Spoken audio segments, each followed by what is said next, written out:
네, 자, 오늘은 이어서 지난번에 이제 필기를 한번 했었고, 실기에서는 이제 도구가 어떤 게 필요한지 한번 알려드렸었는데요. 지금은 이제 실기 시험에 대해서 정확히 이제 알려드리도록 하겠습니다. 일단 실기 시험이 정확히 뭐 어떤 식으로 이루어지는지, 책은 어떤 거 썼는지 한번 알려주시겠어요? 필기랑 똑같이 성원책, 성원회사에서 나온 이 실기책을 썼고요. 이 실기 시험은 총 5시간을 보는데요. 5시간 정도를 보는데 격산이라고 많이 말씀하시는 이 필답형은 시험 2시간을 보고요. 시공실무라고 도면 그리는 그거는 3시간 정도를 봅니다. 필답형은 40점 만점이고요. 시공실무는 60점 만점입니다. 그렇게 해서 이거는 그냥 100점 만점에 60점만 맞으면 됩니다. 네. 적산에 대해서도 좀 공부를 어떻게 하셨는지, 좀 여러 가지 뭐 꿀팁이 있는지 한번 알려주시겠어요? 저는 적성 그 필독형을 어떻게 공부했냐면 책에 보면은 이론이 나오고 연습 문제가 나오고 기출 문제가 나와요. 그럼 저는 이제 이론을 읽은 후에 이제 연습 문제를 풀어보고 그 연습 문제는 반복하지 않고 그냥 한 번 정도 풀어보고 그 다음에 기출 문제로 넘어가서 그때는 이제 도면 연습을 하면서 같이 계속 그 기출은 반복 풀이를 하는 거예요. 풀고 하다가 이제 한 좀 기출 좀 질린다 싶을 때 다시 앞으로 돌아와서 연습 문제를 다시 풀어요. 그 풀고 다시 또 기출로 넘어가고 그 다음에는 이제 또 기출에 보시면 그냥 기사 조경 기사 문제들이랑 산업 기사 문제들이 또 섞여 있어요. 그럼 이제 그때는 이제 산업 기사 문제를 풀어봅니다. 그렇게 해서 그냥 반복인 거죠. 그냥 문제 닥치는 대로 그냥 다 풀고. 혼자서 풀다 보면은 좀 안 풀리는 문제가 있을 거 아니에요. 이해 안 가는 문제도 있고. 네, 그렇죠. 그런 경우는 어떻게 해결했나요?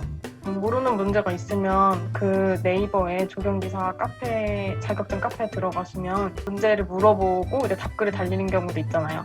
그래서 그런 거 찾아보는데 문제는 항상 기출이다 보니까 다 똑같으니까 그냥 그 문제를 키워드를 단어를 입력해서 검색을 해서 이제 그 문제가 나오면 그걸로 이제 그 답글에 달리는 해설로 이해를 하고 다 찾아봤어요. 무조건 인터넷으로.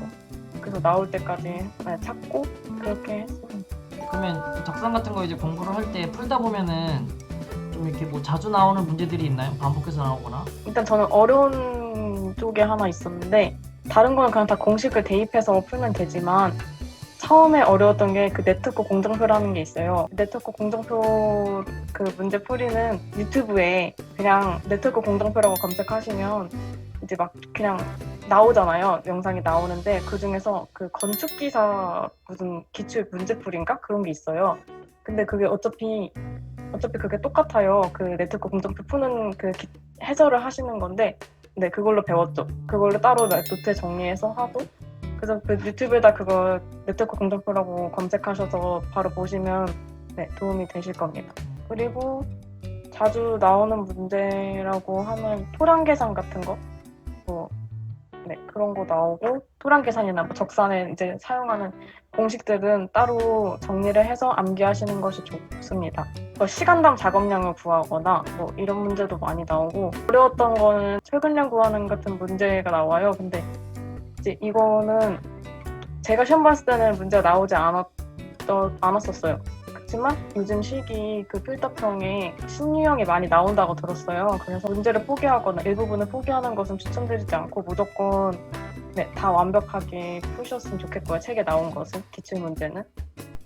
적산하면서 주의하셔야 될 것은 일단 계산기 사용해서 문제를 푸는 거기 때문에 무조건 이제 숫자를 누를 때 실수하지 않는 것이 가장 조심해하셔야 되고 혼자 공부할 때도 계산기를 꼭 사용해야 되는 것이 이 공식을 안다고 해서 뭐 이걸 풀 줄 안다고 해서 그냥 뭐 따로 쓰면서 공부하지도 않고 그냥 이제 머릿속으로만 생각을 하고 문제를 푸시면 나중에 실수를 하실 수도 있어요. 공부할 때는 이제 공식 노트에다 이제 따로 문제를 푸는데 적을 때 공식을 적고 그 다음에 풀이 과정을 하나부터 열까지 다 빠짐없이 다 적습니다. 계산기를 항상 사용해야 해요.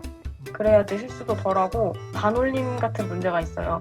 그럼 반올림을 뭐 앞에서 했는지 나중에 답이 나왔을 때 거기서 반올림을 했는지 그 순서에 따라서 답이 다르게 나오기 때문에 이제 그거를 대비하셔야 되고 연습할 때도 풀이과정 꼼꼼히 하셔야 되고 계산기도 항상 사용하셔야 됩니다. 시험 문제 중에 생육, 최소 포싱 뭐 그런 문제가 나왔었어요. 근데 그건 그냥 단답 형식으로 표를 채우면 되는 문제였거든요. 그런 이론 문제들에 대한 준비는 잘 안 돼 있었으니까 이게 대부분 다 적사한 문제니까 좀 당황을 순간 했었는데 그래서 그 책에 보시면 기출에 나오는 이론 문제들도 무조건 다 암기해서 가셔야 되고 혹시 그냥 이런 기본적인 나올 수도 있으니까 네, 알고 계시는 것이 좋습니다.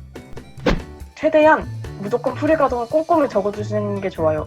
꼼꼼히 적고 이제 어느 정도로 꼼꼼히 적느냐 그래서 뭐 굳이 이렇게 안 하셔도 될 것 같긴 한데 이제 그 공식을 적으면 그 Q는 뭐 N 곱하기 뭐 F 곱하기 2 뭐 이런 식으로 뭐 공식이 이게 적잖아요.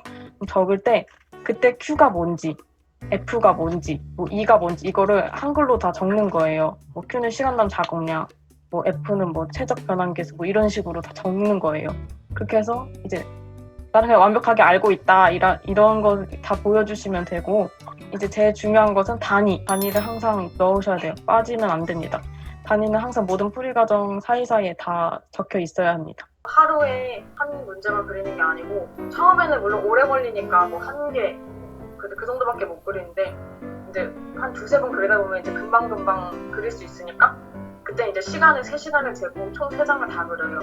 그러면 이제 하루에 최소 2장을 그리고 많이 할 때는 3장씩 다 그리죠. 근데 왜냐하면 이게 3시간만 걸린다고 3시간이 걸리는 게 아니고 3시간 동안 그리고 쉬는 타임이 있어요. 이게 하루 종일 서가지고 그러니까 힘들겠어요. 그러니까 허리도 아프고 이러니까 그리고 밥도 먹어야 하고 밥은 어떤 거 챙겨 먹었어요? 근데 편의점 막 사 먹고 그랬었어요. 오답노트 하는 시간도 투자를 하는 거예요. 그래서 그렇게 하고 점심을 먹고 도면을 또 그려요. 다른 도면을 또 그리면 이제 한 오후 뭐 4시나 그쯤 되겠죠? 그럼 저녁 먹기 전까지 적상 공부를 하는 거예요. 그 필당 공부를 한 틈틈이 또 하고 또 저녁을 먹고 이제 뭐 적상 공부 또 하거나 도면을 다시 또 3시간 동안 그리죠. 그렇게 해서 또 오답노트를 한 4시간 잡고 그렇게 해서 하면 이제 하루가 다 가는 거예요. 그리고 집 가면 이제 자는 게 아니고 집 가면 이제 또 못했던 적상 공부를 다시 또 하는 거예요. 적사는 약간 틈틈이 하는, 그러니까 그것도 항상 외우듯이. 시간 남을 때 또 하고. 적사는 너무 안 하면 또 안 되고 시간을 쓰긴 쓰는데 도면보다는 네, 시간을 많이 안 썼던 것 같아요. 그렇게 며칠 동안 한 거예요? 몇 주 동안? 그렇게 한 달을 그렇게 한 것 같아요. 한 달 내내 그렇게 그렸어요? 네, 그렇죠. 그래서 좀 지칠 때도 있으니까 막 하다가도 막 그냥 뭐 맥주 마시러 가고. 맥주 어떤 거 마셨어요? 여기 있는 구독 눌러주세요. 그리고 좋아요, 댓글도 큰 힘이 됩니다.